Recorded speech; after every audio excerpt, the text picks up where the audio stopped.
Okay, so this is an introduction to Four Souls Digital.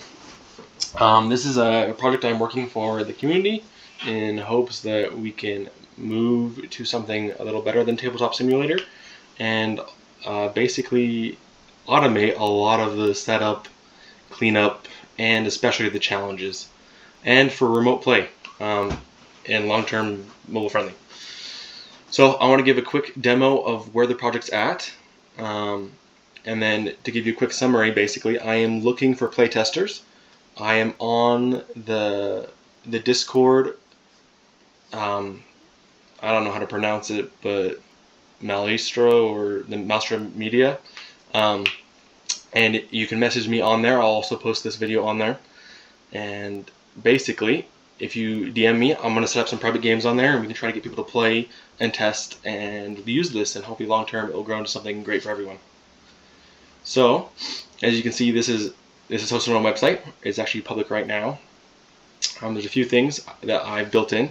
Long term, I want language support. So I only have the cards in English, but as I get more of the cards in different languages, and maybe some people to help with translation, then everything in this I've made is translatable.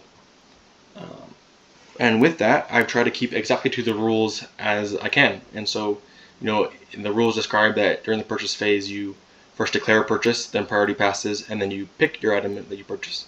Well, the same in this digital version. First, you declare a purchase, you pass, and then you think, which, maybe in real games, people just say what item they want, right? So there's a few things that might feel a little bit weird, but I think it should follow the rules pretty much exactly, and we can find a good middleman for where it goes. So, to give an example, here we can see there's a watch, and people can spectate games. All information is hidden, so this would be perfect for competitions or other things like that. There also, as you can see, there's an admin button, which will only work if you have the admin, if you're basically an admin, but it will allow simple modifications, or if you ever needed to, the admin could know more of the client's states for competitions or things like that. We will exit viewing this. There's joining game. I have both public and private lobbies, and then we can create a game. So right now, base game is pretty much in and 100% accurate. There's probably a few minor bugs with client UI things, but in terms of the engine, I know it's 100%. We're good. That being said, I do have, if we view experimental, Four Souls Plus and Gold Box are experimentally in. They have not been extensive. At least that's the same with this, the Target or the old retired versions of those.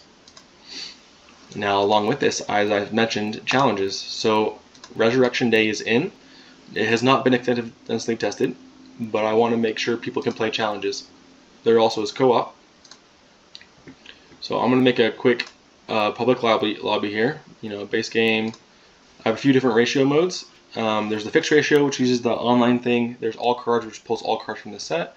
And rolling ratio, which uses all cards from set, but you draw them in an order that matches the ratio, so the game doesn't feel unbalanced. Then you have random, draft, and pick. I personally like draft, but you can also do, everyone just picks any of the characters or random. Now I also have all characters. Some of the characters are experimental because they're from those other sets, but they are all in. How long you want a delay. Bonus souls, we'll use all bonus souls 3. I could pick them, I'll just do random. Win at 4 souls, max rounds unlimited. Cool. Let's create the lobby. So this is a public lobby, so I'm going to hop on my other device. And my other device is actually mobile, so everything does work mobile. You just have to scroll a little bit. We will join this public lobby.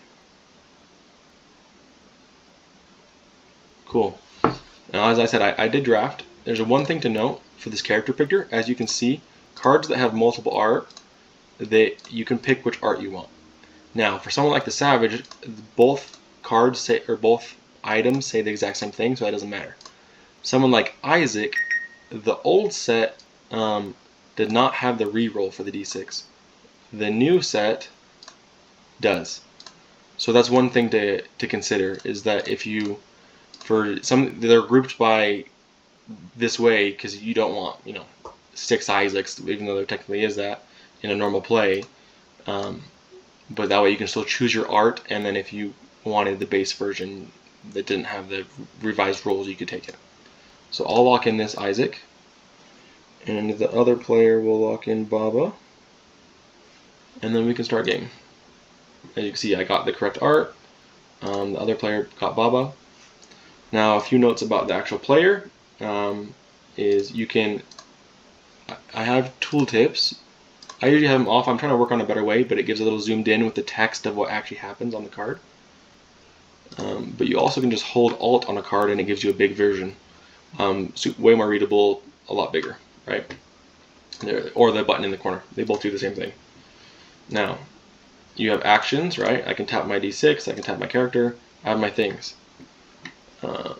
We have all the bonus souls. These zones can expand and go away. How many cards are in the decks, the discards. If we get things in the discard, so let's just, I don't have any tapped items, so we'll play the Chariot, pass, and then we'll tap Isaac to play the bomb, and then we're going to target the Leech. Cool, it does 1 damage, Leech dies, I get a loot 1, boom, there's my loot. Okay.